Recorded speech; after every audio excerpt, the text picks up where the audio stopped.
Mas Aar, banyak yang mau mulai homeschooling terus kemudian memulainya dengan seperti mindahin sekolah ke rumah. Jadi ada jadwal mulai jam berapa, sudah istirahat jam berapa, dibagi per mata pelajaran. Tapi emang bisa homeschooling kayak gitu?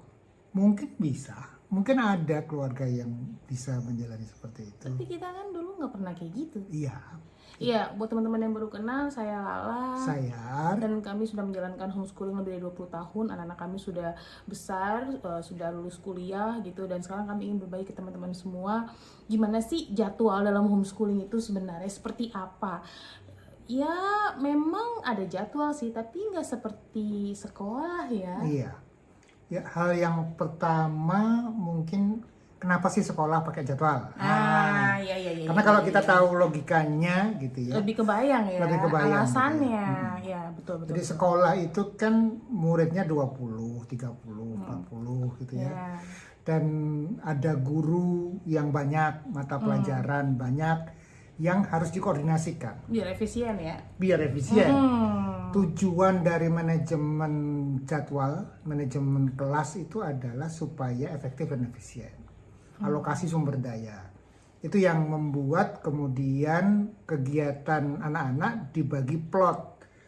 Satu blok gitu Iya, ya, betul, supaya betul, bisa betul, betul. oke, setelah selesai ini pelajaran apa, gantian dan sebagainya. Iya, makanya kalau dalam homeschooling itu sebenarnya nggak terlalu dibutuhkan, karena kan homeschooling itu satu keluarga itu paling berapa sih anaknya gitu kan. Iya. Jadi kemudian kalau misalnya ada keluarga yang anaknya cuma satu, cuma dua, ya pasti beda dong gitu ya, manajemen efisiensinya tadi itu dengan model sekolah gitu ya. Ya, jadi jadwal ini perlu dilihat sebagai alat, bukan sebagai sebuah hal yang harus dijalankan. Iya. Jadi tujuannya apa sih? Tujuannya adalah supaya kegiatan terkelola, tujuan-tujuan belajarnya tercapai. Jadi itu logika pertama yang perlu dibangun dan perlu dimiliki oleh orang tua. Setelah itu kita perlu sadar bahwa homeschooling atau keluarga di rumah itu berbeda konteks dengan sekolah. Iya. Ya, peran guru sama orang tua itu kan beda. Iya, jadi kalau misalnya jadwal itu kan sebenarnya ngikutin jadwalnya guru kan, kesiapan efisiensi guru pada waktu jam berapa dia mengajarkan gitu. Sedangkan dalam proses homeschooling itu sebenarnya kita bisa memulai jadwalnya itu ketika anak lebih siap, kan gitu kan? Ya, jadi jadwalnya homeschooling, pola kegiatannya itu bisa disesuaikan dengan pola keluarga. Iya, betul. Itulah sebabnya berangkatnya bukan dengan plot waktu, tetapi berangkat dari pengamatan kita dan kesadaran kita tentang pola di keluarga kita seperti apa sih. Karena kita tahu ada teman-teman kita yang mulai homeschooling, mulai kegiatan itu sejak sebelum subuh. Iya, betul. Ya, mereka mulai dengan tradisi keluarga, sholat malam bersama-sama, kemudian pergi sholat subuh, terus kemudian langsung berkegiatan, setelah itu tidur. Iya, iya. Terus nanti jam 10 baru mulai lagi dan seterusnya. Nah, ada keluarga yang seperti itu, gitu ya. Sementara kalau di keluarga kita kan kita mulai dari Sarapan. Betul. Gitu. Nah, ada keluarga juga yang kemudian paginya heboh karena bisnis, karena kemudian Bapaknya harus kantor. harus banyak yang persiapkan. Kegiatan efektif baru mulai setelah makan siang. Iya. Jadi inilah fleksibilitas homeschooling yang perlu dikenali dan dimanfaatkan. Jadi bukan pasti blok-blok waktu dan mengikuti pola persekolahan. Iya, jadi homeschooling itu berpusat pada ritme anak dan keluarga. Itu yang teman-teman perlu dapat dulu. Jadi karena setiap keluarga itu punya pola yang berbeda, seperti yang tadi Mas Al ceritakan. Jadi yang pertanyaan terpentingnya itu adalah bukan jam berapa, tapi gimana ritme dan pola keluarga yang teman-teman miliki yang paling memungkinkan untuk memulai proses belajar. Walaupun sebenarnya gitu ya, kalau udah ngomongin tentang pola belajar atau ritme belajar, kita balik lagi, ini beda sama sekolah. Kalau sekolah tuh kan emang ada urutan, ada jadwal, ada jam pelajaran. Nah, dalam homeschooling nggak seperti itu ya Mas Ari? Iya, jadi yang perlu dikenali itu adalah gagasan tentang jadwal dan ritme.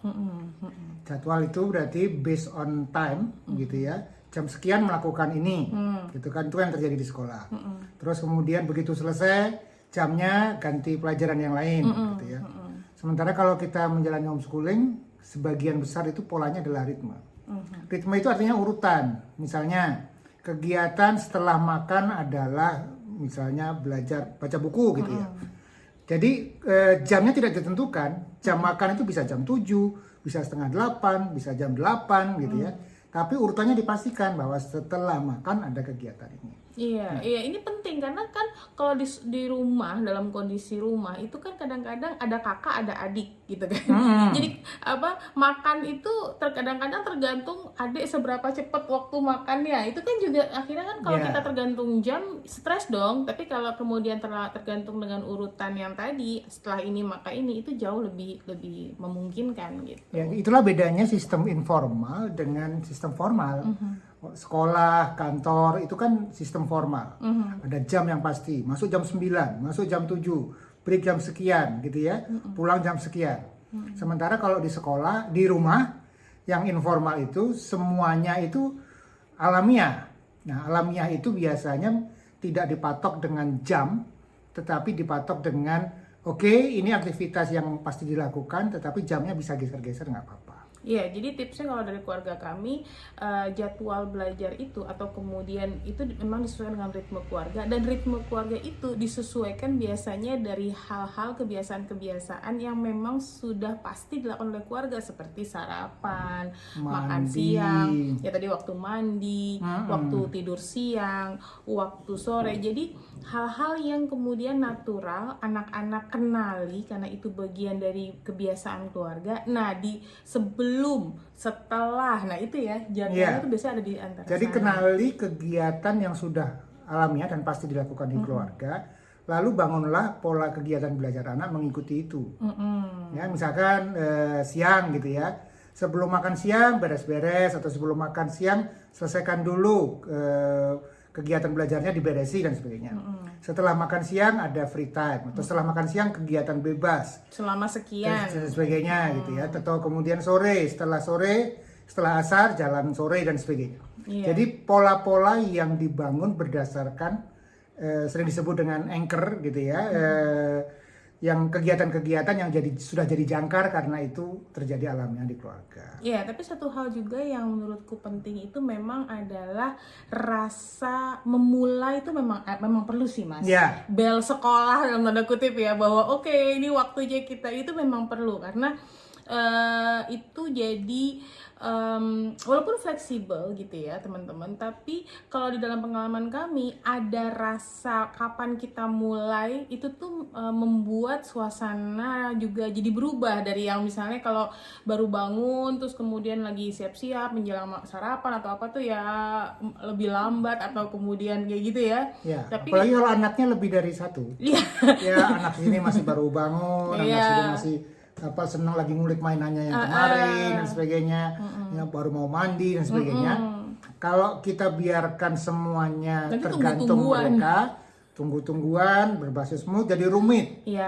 Bebannya ada di kita sebagai orang tua yang akan kusut kalau kita harus ngikutin setiap anak. Terus kita ayo. Nah, itu yang kalau bisa kita punya sebuah tanda ya Mas Ari. Supaya jadi bangunlah sistem yang diketahui anak dan dihidupi, dijalankan di keluarga untuk tanda memulai kegiatan belajar.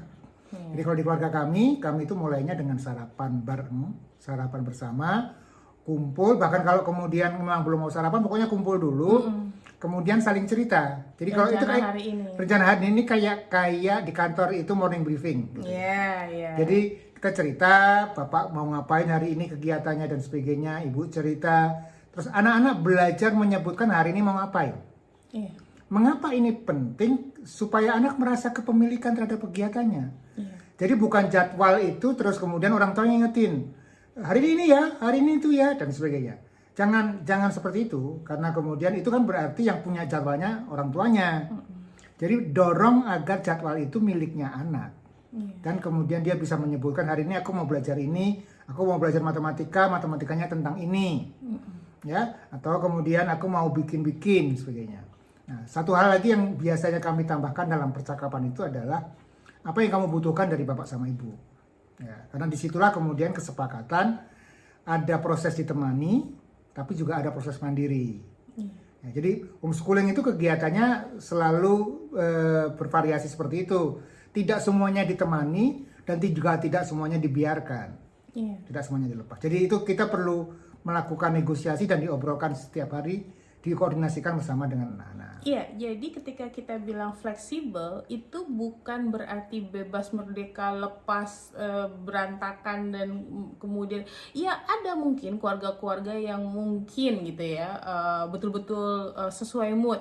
Tapi gitu ya, dalam pengalaman kami dari interaksi kami dengan banyak banget ratusan keluarga-keluarga homeschooling, rata-rata yang prosesnya enteng, kita ngomongin rata-rata ya, yang prosesnya Yang terkelola terkelola. gitu, yang orang tuanya nggak stres, yang kemudian anaknya juga nggak kusut, yang proses kesehariannya itu berjalan bukan otomatis, tapi memang sudah ya masing-masing tahu porsinya. Itu memang kalau buat aku sih penting, itu tetap ada proses pengelolaan gitu. Ya, jadi sekali lagi jangan diserahkan sama mood, tapi bangun sistem, bangun pola, termasuk pola jenis kegiatannya. Ya, kan biasanya kalau orang tua baru itu selalu nempelnya sama PKBM. Dan hal-hal yang berbau akademis. Ya, apalagi di zaman sekarang gitu ya, dimana PKBM makin bagus gitu ya, banyak kegiatan dan sebagainya.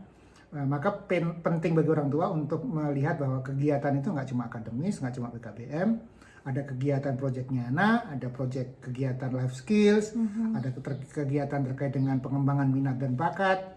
Itu perlu dicari ramuannya yang khas, yang sesuai dengan keluarga. Iya, karena kemudian kalau misalnya kita terlalu menempelkan keseharian kita kepada PKBM atau kita mengandalkan semuanya gitu, itu sama juga kita sebenarnya menyerahkan prosesnya ke pihak luar, tetap ya Mas. Sayang, ya. kan justru Sudah keenakannya homeschooling. homeschooling kan justru fleksibilitasnya itu, dan kemudian kita yang mengatur gitu. Ya, dan kemudian hampir pasti jadi lebih mahal karena semuanya kan Outsource. ke orang lain gitu. Iya, yang pasti sih teman-teman, jadwal homeschooling itu dinamis. Jadi kalau ada yang tanya, kok kemarin tuh kayaknya cocok kita pakai model begini, kenapa sekarang nggak cocok? Ya memang begitu ya. Ya, jadi berbeda dengan sekolah yang satu semester jadwalnya sama. Sepanjang SD, SMP, SMA ya begitulah polanya. Kurang lebih ya. Kurang lebih gitu ya. Sementara itu dalam homeschooling, anak-anak itu biasanya bosanan. Ya, jadi sebuah metode, metodenya ditulis di papan.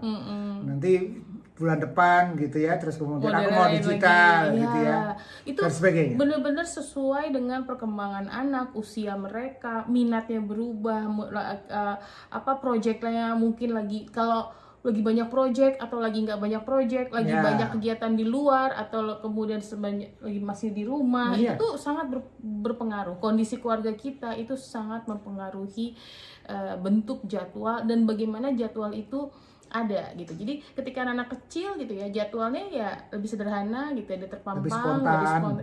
Tapi kemudian ketika semakin besar kadang-kadang kita ya jadwal itu memang sudah di tangannya mereka gitu ya. Karena jadi untuk anak-anak yang remaja, kami biasanya jadwal itu kesepakatan supaya sama-sama tahu gitu ya, dan kemudian caranya terserah mereka, tapi kami berpegangan pada timeline. Sudah sampai mana proyekmu gitu ya, apa rencanamu dan sebagainya. Ya di sini pentingnya tadi ya ada briefing pagi gitu ya. Dan kalau kami menambahkan di malam hari kita ada keruntelan ya Mas. Itu masuk ke dalam jadwal keseharian gitu. Gitu seperti menutup hari, karena kalau buat kami gitu ya, setelah tadi kami ngobrol di awal kita mau ngapain, ya di akhir hari kita ngobrol lagi hari ini sudah ngapain. Terjadi tidak terjadi, gagal atau berhasil, itu bukan itu ya Mas Arya. Diobrolkan secara santai.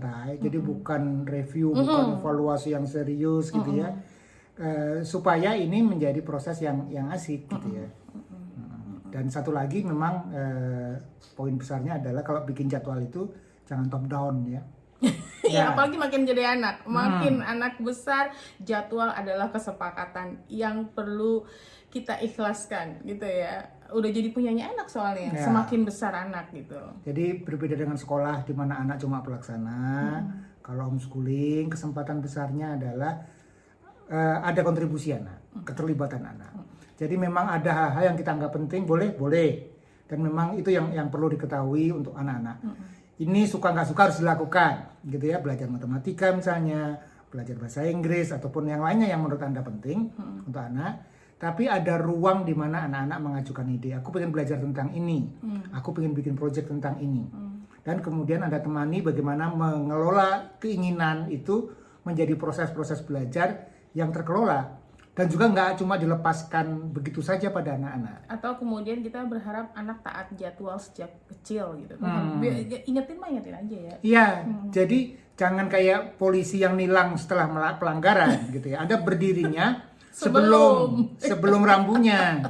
Kalau Gitu, kita jadi, lihat, oh ini kayaknya udah ini, mulai ini kayaknya melanggar dan sebagainya. Ada meleng-meleng dikit Ya, nih gitu. tanya gitu. Hari ini apa rencananya? Kamu sudah sampai mana? Bukannya Gitu. tadi kamu pengen ini gitu. Tapi santai gitu ya.